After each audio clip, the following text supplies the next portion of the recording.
Fala pessoal, estamos de volta para mais um dia de leitura da Maratona Bíblica. Antes de iniciarmos a leitura do dia de hoje, queria lembrar você da importância que há de você curtir os nossos vídeos e também de seguir o nosso canal. Estamos com uma meta de batermos 1.000 seguidores nos próximos dias para que possamos assim gravar os nossos materiais ao vivo, facilitando o nosso trabalho. Então, se você puder nos ajudar, nos seguindo, enviando para outras pessoas também e compartilhando com todo mundo, vai nos ajudar bastante, beleza? A nossa leitura de hoje vai continuar o livro de Jó e vamos ler hoje a partir do capítulo 14 do livro de Jó. E aí ele vai contextualizar a brevidade da vida a partir do versículo 1 que diz assim: o ser humano nascido de mulher vive breve tempo cheio de inquietação. Nasce como uma flor e murcha, foge como uma sombra e não permanece. Sobre ele abre os teus olhos e me fazes entrar em juízo contigo. Quem poderá tirar coisa pura daquilo que é impuro? Ninguém. Visto que os dias do ser humano estão contados, o número dos seus meses está nas tuas mãos. Traçaste limites além dos quais não passará. Desvia dele o teu olhar para que tenha repouso, até que, como o trabalhador, tenha prazer no seu dia. Porque há esperança para a árvore, pois mesmo cortada voltará a brotar, e não cessarão os seus rebentos. Se as suas raízes envelhecerem na terra e o seu tronco morrer no chão, ao cheiro das águas brotará e dará ramos como a planta nova. Mas, se alguém morrer, fica prostrado, o ser humano expira, e para onde vai? Como as águas do lago evaporam e o rio esgota e seca, assim o ser humano se deita e não se levanta. Enquanto existirem os céus, não acordará, nem será despertado do seu sono. E agora o contexto é que ele esperará a sua mudança, Jó, né? Versículo 13 vai falar: quem dera me escondesses na sepultura e me ocultasses até que a tua ira passasse. Quem dera me fixasses em prazos e depois te lembrasses de mim. Quando alguém morre, será que volta a viver? Todos os dias da minha luta esperaria até que viesse a minha mudança. Tu me chamarias, eu te responderia. Terias saudades da obra das tuas mãos, e até contaria os meus passos e não levarias em conta os meus pecados. A minha transgressão estaria selada num saco, e terias encoberto as minhas iniquidades. O contexto agora vai ser: tu destróis a esperança humana, que Jó vai falar, versículo 18. Mas como o monte que desmorona e se desfaz, e a rocha que se move do seu lugar, como as águas gastam as pedras e as cheias levam o pó da terra, assim destróis a esperança humana. Tu prevaleces para sempre contra o ser humano, e a ele passa, mudas o semblante dele e o despedes. Os filhos recebem honras, e ele não sabe. São humilhados, e ele não percebe. Ele sente as dores apenas do seu próprio corpo, e a sua alma lamenta apenas por si mesma. Já no capítulo 15 de Jó vai falar a segunda fala, né, de Elifaz, amigo de Jó, um dos amigos dele, e o contexto dessa fala vai ser: a sua própria boca o condena, que ele vai dizer para Jó a partir do versículo 1. Diz assim: então Elifaz, o temenita, tomou a palavra e disse: será que um sábio daria respostas vazias?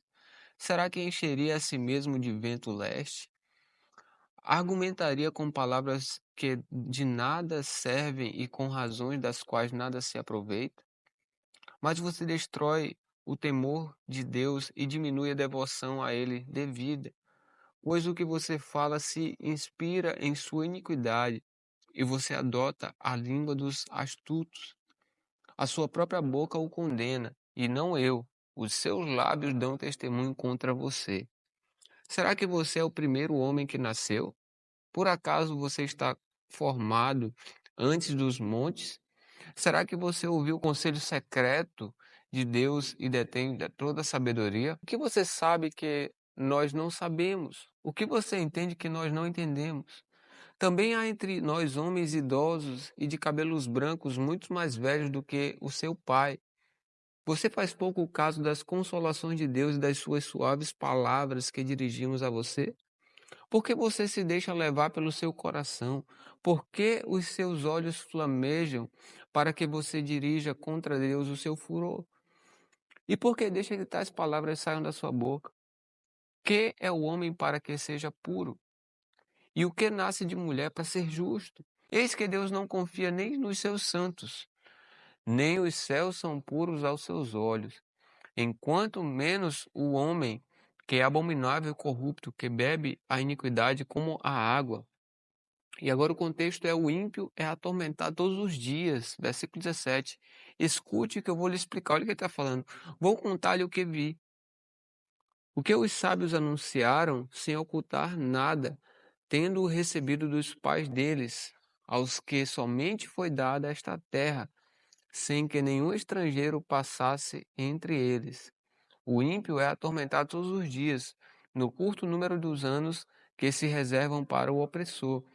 O som dos horrores está nos seus ouvidos, na prosperidade que lhe sobrevém. O destruidor não crê que possa escapar das trevas, e sim que a espada o espera.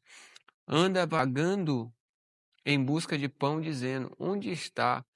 Bem sabe o dia das trevas está perto. A angústia e a tribulação o assombram, prevalecem contra ele, como o rei preparado para a batalha, porque ele levantou a mão contra Deus e desafiou o Todo-Poderoso. Arremete contra ele, obstinadamente, protegido por um grosso escudo, porque cobriu o rosto com a sua gordura, que se acumulou também na cintura. Morou em cidades assoladas, em casas em que ninguém devia morar, que estavam prestes a virar ruínas.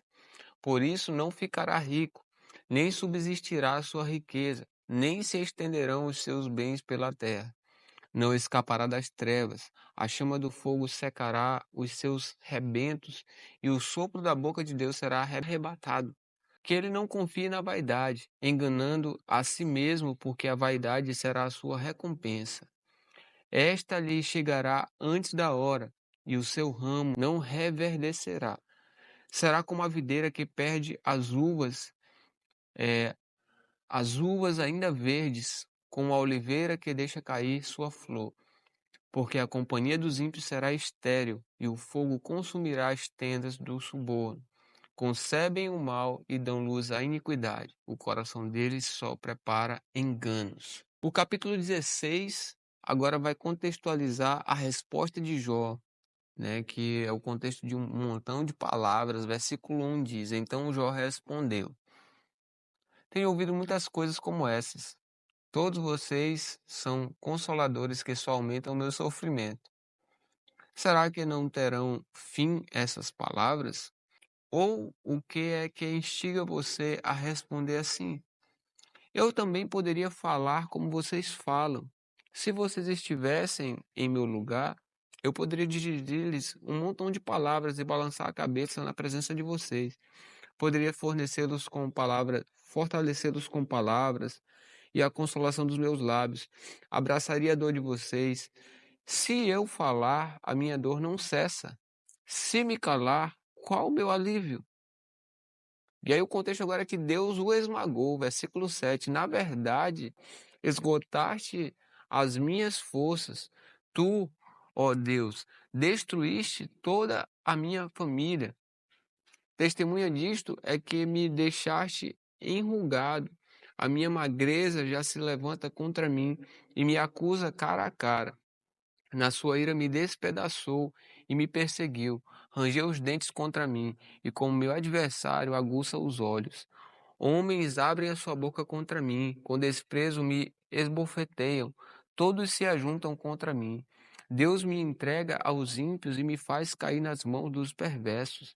Eu vivia em paz, porém ele me esmagou, pegou-me pelo pescoço e me despedaçou.